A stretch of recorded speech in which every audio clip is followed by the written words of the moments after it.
I was staring into Isabella's eyes, the church bells echoing faintly above us, when a single voice shattered everything I thought was mine.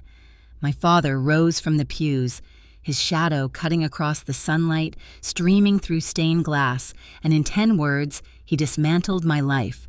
This boy standing here is not my son. Before I go on, I want to pause. If you've ever had your life change in a single sentence, I want to hear from you. Drop your feelings in the comments, tell me where you're watching this story from, because I know it will travel farther than Charleston. And if these kinds of truths hit you as deeply as they hit me, I invite you to subscribe and join this space where stories that break us open also bind us together. My name is Julian Crawford, and until that moment, I was the heir to the Crawford Shipping Empire, a company that had shaped our family's name for nearly a century. At 28, I was not just a rising architect with designs already being published in national journals. I was also the son of Richard Crawford, a man as immovable as the tide and the groom who was minutes away from marrying the woman I loved. At least that's what I believed as I stood at the altar of St. Helena's Church in Charleston, dressed in the same tailored tuxedo my father once wore at his own wedding. I remember the quiet just before he spoke, the stillness so heavy you could hear the flicker of a candle against its glass. 300 guests dressed in pastel and linen held their breath as if we were frozen in a painting. Isabella's hand was warm in mine, her smile trembling with joy. The air smelled of roses, old wood, and the faint salt of the nearby harbor. It was supposed to be the moment my 2 lives, my work and my love, merged into one perfect future. And then the scrape of a chair against stone broke that perfection. My father's height rose above the crowd like a mast above the sea. His silver hair caught the light, but there was nothing soft about him. His voice was measured, deliberate, and cruelly precise. This boy is not my son. Each syllable landed like a hammer striking steel. The silence that followed was unbearable. For a heartbeat, I convinced myself this was another one of his harsh jokes, the kind that embarrassed me at family dinners. But Richard Crawford did not smirk. His jaw was tight, his eyes cold as the Atlantic in January, and in that instant, the truth I had never dared to imagine became public property. I saw my mother's gloved hands tremble on her lap, her lips part in a soundless prayer. My sister Sophia's face went pale as though she'd been waiting for this storm her entire life. And Isabella, my Isabella, pulled back just slightly enough for me to feel the shift in her body, the doubt already beginning to stain what moments ago was certainty. It is hard to describe what it feels like to have your identity undone in front of an audience, but imagine a tide pulling back so violently it leaves you standing on bare sand, naked to the eyes of the world. That was me on my wedding day, no longer a Crawford, no longer anything I understood myself to be, and that was only the beginning. The silence after my father's words still echoed when my mind, desperate to make sense of the wreckage, slipped backward into the long corridors of memory. To understand what those 10 words meant, you would have to understand who we were, or at least who we pretended to be. I was Julian Crawford, 28, raised as the heir to an empire of steel hulls and salt water. The Crawford shipping dynasty had started with my grandfather's single freighter, then multiplied under my father's hand into a fleet that stitched together the ports of 3 continents. People whispered the number 120 million as if it were carved in stone. But to my father, it was never enough. He spent his youth building it, and in the process he built himself into a man who could command storms and silence boardrooms with the same measured tone he had used to disown me.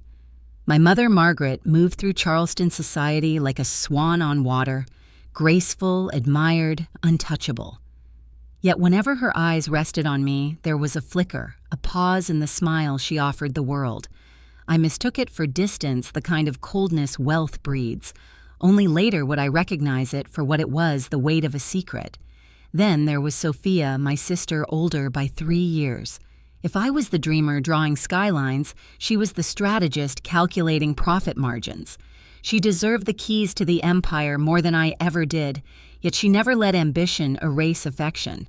She called me baby brother even when I towered over her, and her loyalty was a quiet rebellion against the man we both called father. My bride, Isabella Moore, was supposed to be my salvation from all that. A pediatrician at the city hospital, she had no taste for yachts or galas. She fought me over window placements in a children's wing until I admitted she was right, and that honesty made me love her fiercely. In her, I saw the promise of a life less bound by boardrooms and legacy. That promise was crumbling now in front of everyone. And then standing just a step behind me at the altar was Marcus Reed.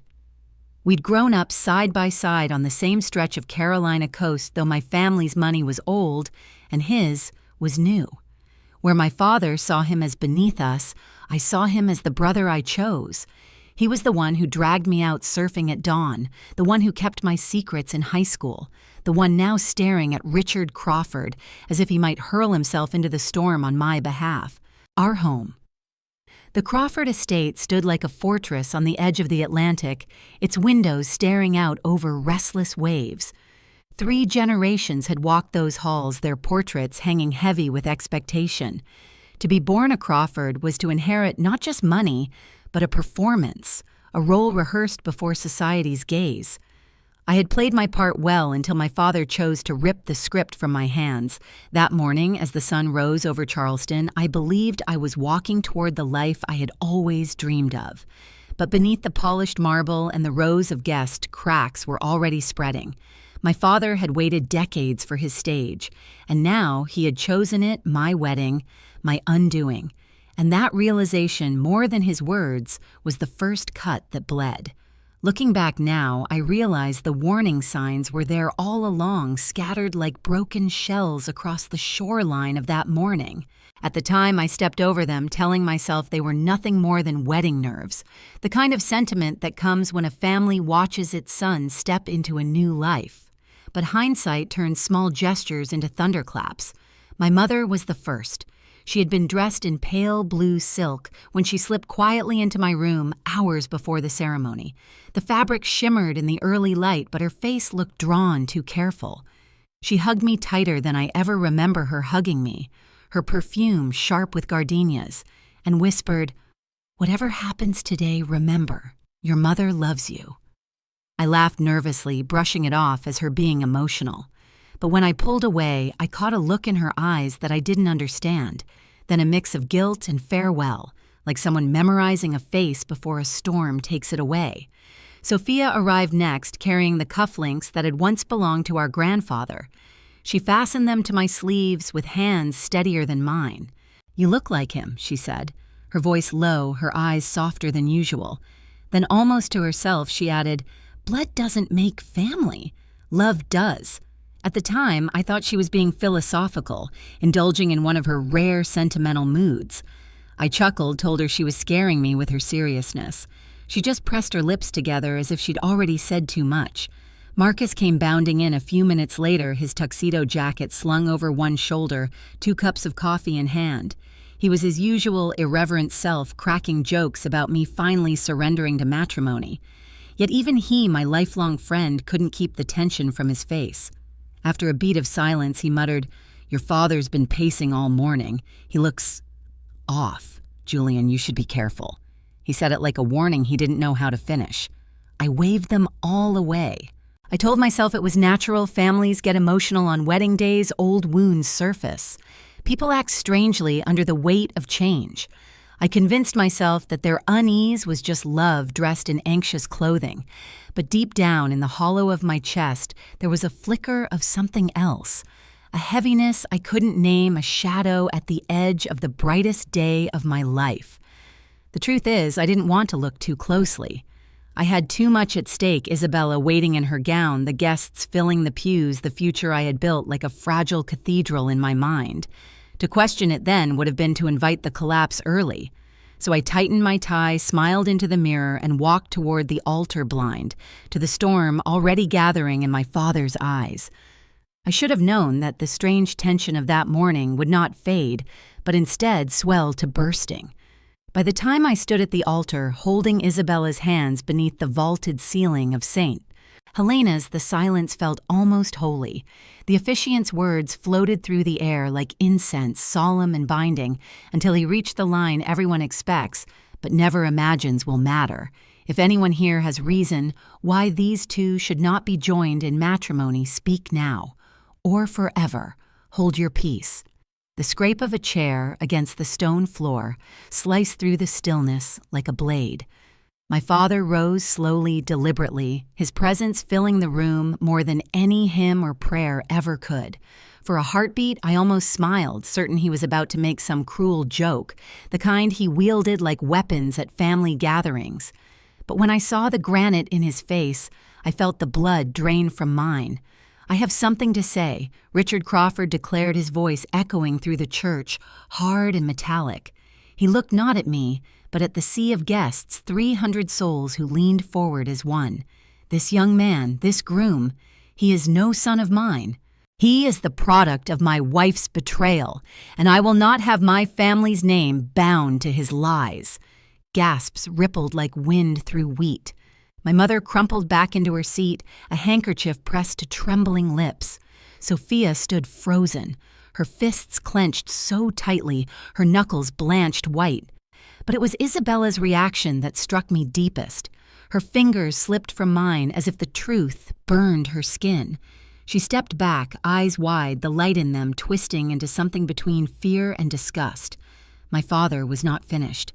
His words fell heavy, merciless, each one chiseling away at the life I thought I had. "He is not a Crawford. He never was, and he will not inherit a single cent of my fortune. Not the house, not the company, not even the name." He paused, letting the silence gorge itself on my humiliation. The Crawfords will not be deceived any longer. The murmur of the crowd swelled into a storm, whispers, sharp intakes of breath, the rustle of silk dresses shifting uncomfortably in the pews. Somewhere I heard the unmistakable click of cameras, the hungry eyes of journalists capturing the spectacle of a dynasty tearing itself apart. I wanted to speak to defend myself, to beg Isabella to look at me and see the man she had chosen, rather than the scandal my father painted. But my throat closed tight, words strangled by the enormity of the moment. I could only watch as she pulled her veil back, lips trembling. She whispered, "Julian, is it true?" The question sliced deeper than my father's condemnation, because I had no answer to give. In that church, surrounded by roses and chandeliers, I was no longer a groom, no longer an heir. I was a fraud, exposed a secret, dragged from shadows into daylight, and while my father's voice faded, the echo of his truth thundered on, reshaping my life forever. Her question still rang in my ears when Isabella tore the veil from her hair, the lace trembling in her hands. For a fleeting second, I thought she might cling to me, that love could anchor us against the storm. Instead, she turned her gown sweeping across the aisle like a wave pulling away from shore. The doors of the church thundered shut behind her, leaving me stranded before the altar, with nothing but the echo of her absence. I stood frozen, the whispers of the guests swelling into a chorus of judgment. My father's voice cut through it, cold and precise. "You are nothing but an imposter parading in a suit that doesn't belong to you, a fraud I tolerated too long." His words did not merely strike, they carved, stripping away every layer of belonging I had ever claimed. My knees buckled. For a moment, I felt the marble beneath me tilt, as though the church itself recoiled from me. It was Sophia who broke the paralysis. She rose, her voice sharp, trembling with fury. "Enough, Father. He is your son in every way that matters." Her defiance sent a shock through the crowd, but Richard met her with the same storm he had unleashed on me. "You defend him, Sophia. Then understand this, stand with him, and you forfeit everything. The company, the estate, the board's respect. You would trade all of it for him." His challenge hung in the air like a blade. I saw the conflict in her eyes, the empire she had built her life around, pitted against the brother she had sworn to protect. Her silence was not betrayal, it was agony. Beside me, Marcus moved. He stepped forward, his fists clenched, his loyalty radiating from every line of his body. "Mr. Crawford, this is madness," he said. "You raised him, called him your son. You can't erase that with words." But even friendship was no match for empire. At a nod from my father, 2 security men materialized from the back, blocking Marcus before he could reach me. I felt utterly alone. The church that had been filled with light now pressed down with a suffocating weight. I looked at the ring on my finger, its promise already shattered. Slowly, deliberately, I pulled it free. My hand shook as I hurled it onto the marble floor, the sound of metal striking stone, ricocheting through the silence. Gasps rippled, but no one moved to stop me. I walked down the aisle, not running, never running, my head heavy with the stares that followed. Pity, curiosity, contempt. I could taste them all. My father's empire remained intact, the guests remained seated, but I was gone. With every step, I left behind the man I thought I was, until nothing remained but a hollow figure in a black tuxedo, stripped of love, family, and name. And as I pushed open the doors, the summer air hit me like freedom's cruelest disguise. The heavy doors of the church closed behind me, muffling the whispers and gasps that had followed me down the aisle. Outside, the sunlight felt cruel, too bright for the ruins I carried inside. I stood there in my tuxedo, stripped of name and promise, the ringless weight of my hand reminding me that everything had already been taken. The summer air smelled of roses and salt from the harbor, but it tasted bitter, like the ash of a home burned to the ground. That was when I heard the low purr of an engine. A sleek black limousine slid to a stop at the curb, its polished surface gleaming against the cobblestone. At first, I thought it belonged to some guest fleeing the scandal inside, eager to distance themselves from the Crawford name now stained with betrayal. But then the back window rolled down, and a pair of eyes green-flecked with gold, strangely familiar, locked with mine. The door opened. A woman stepped out, tall, elegant, with silver-streaked hair swept into a knot. Her navy dress whispered wealth without ostentation, her presence commanding yet gentle. She looked at me, not with judgment, but with recognition. "Julian Crawford," she asked, though her tone suggested she already knew. I swallowed, my voice raw. "Not anymore." Her expression softened. "Then let me introduce myself. I am Elena Ashcroft. Daniel Ashcroft was my brother, which makes me your aunt." The world tilted again. That name, Ashcroft, had been hurled at me minutes earlier by my father as proof of my illegitimacy. Now it stood before me in flesh and blood. Elena extended a leather folio. "Daniel knew about you. He spent his final years preparing for this day. Inside you'll find letters in his hand, legal documents, his will. He wanted you to know who you are and that you were never forgotten." My fingers trembled as I took the folio, its weight heavier than the fortune it contained. I pulled free the top envelope, and there in looping script were the words, "To my son, whom I could never hold." My throat closed, tears pressing behind my eyes, but I forced myself to keep listening. Daniel was not just a composer, Elena continued. He was celebrated around the world. His music still fills concert halls from Vienna to New York. He left behind an estate worth nearly $40 million. But more than that, he left behind a legacy and 2 daughters, Penelope and Claire. They are your sisters. They know about you. They want to meet you. The church bells behind us tolled the hour, mocking the wreck of a wedding that had never truly begun. I stood between 2 lives, the one that had just been ripped away, and another being offered like a door cracked open in the ruins. Elena placed a hand on my shoulder. Her voice was steady, almost maternal. "Julian, today is not your ending. It is your beginning." And for the first time that day, I let myself believe she might be right. Elena's words stayed with me like an echo I couldn't quiet. Not your ending, your beginning. Days later, I left Charleston with nothing but a suitcase and the folio she had pressed into my hands.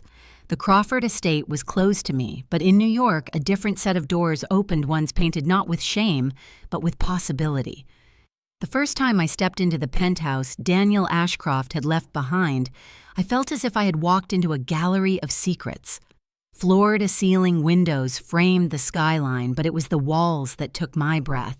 Canvases and sheet music layered the rooms like conversations frozen in time. A grand piano stood in the corner, silent, waiting. My father's presence lingered in every chord inked on paper, every brushstroke of color. For the first time, I felt the pulse of a man I had never met and the strange recognition of seeing myself in his art. I needed to build something of my own in that space. So I founded Ashcroft Designs, an architecture firm with nothing but a name, a sketchbook, and a vision that belonged to me alone. When Marcus walked away from his secure banking job to join me, I asked him if he was certain. He grinned the way only he could and said, "If you can walk out of a family fortune with your head high, I can walk out of a cubicle." In that moment, I realized I was no longer alone. Then came Penelope and Claire. Meeting them was like stepping into a mirror fractured into two different reflections. Penelope, with her painter's soul, spoke of our father in colors and shapes. Claire, with her violin, spoke of him in notes that ached with longing. They welcomed me not as a stranger, but as blood reclaimed. Over glasses of wine and old photographs, they told stories that filled the empty spaces inside me. How Daniel hummed melodies in the kitchen, how he painted sunsets that never made it to galleries because he claimed some beauty should remain private. Through them, I discovered not just a father, but a family that had always been waiting. Yet the past still reached for me. Sophia's message came one evening in the form of a letter slipped under my office door. "Whatever he threatens you are still my brother. That will never change." I read it until the words blurred, torn between gratitude and the ache of knowing she still lived under Richard's iron shadow. It was around then that Rosalind Vega entered my life. A journalist with a reputation for cutting through facades, she requested an interview about the disowned son of Charleston. At first, I resisted another headline was the last thing I wanted, but her questions were not knives. They were keys unlocking corners of myself I had kept hidden even from me. She saw beyond the scandal, beyond the fortune, into the man rebuilding from rubble. And somewhere between her relentless curiosity and her quiet laughter, something new began to stir, something fragile but alive. In New York, among strangers who became family friends, who became partners, and a woman who saw me clearly, I began to understand the life Richard destroyed had only cleared the ground for me to build one that was truly mine. In New York, life began to weave itself into something steady, though the scars of Charleston never fully faded. The headlines came and went, just as Rosalind had promised. But whispers of my father's spectacle followed him back to South Carolina, festering like rot in the foundations of his empire. The Crawford board, once deferential, began to question his judgment. Investors recoiled from the drama he had staged in the very church that should have been my beginning. Deals slipped through his fingers, allies turned into critics, and the man who had built an empire with iron will now faced its slow unraveling. I heard through Sophia that he stalked the estate halls alone, barking orders into empty rooms, his voice echoing off walls that no longer listened. My mother, Margaret, did not remain. Months after the wedding, she filed for divorce. Society pages printed her photographs, no longer the poised hostess, but a woman stripped raw by regret. She came to me quietly one afternoon, her hands trembling as they once had in Charleston, and whispered, "I chose silence when I should have chosen you. Can you forgive me? I wanted to say yes. I wanted to erase her guilt with absolution." Instead, I told her the truth. Forgiveness is a path, not a gift handed all at once. She wept, and I held her, and in that embrace I felt both the ruin of what she'd done and the fragile hope of what could still be mended. As for Isabella, her name reached me again, attached to a man with an inheritance as weighty as the one I had lost. She was to be married in spring. When I read the announcement, there was no anger, no grief, only a quiet clarity. She had run when I needed her most, and that had told me everything I needed to know. By then, I had chosen my own name. I stood in a Manhattan courthouse, the ink on the papers drying as I signed it. For the first time, Julian Ashcroft. Not Crawford, not an imposter, not a fraud, but the son of Daniel, the architect of my own life. Saying it aloud felt like opening a locked window. The air was cleaner on the other side. Rosalind was there, smiling softly, her hand brushing mine as we stepped back into the city sunlight. Penelope and Claire waited that evening with wine and laughter, Marcus with new contracts for Ashcroft Designs, Sophia with messages slipped across state lines, reminding me that brotherhood cannot be severed by threats. Looking out across the skyline that night, I understood the paradox that had haunted me since Charleston. The truth that destroyed me was also the truth that set me free. My father's cruelty had taken everything title, fortune, the illusion of belonging. And yet, in losing it all, I had gained the one thing I never expected myself.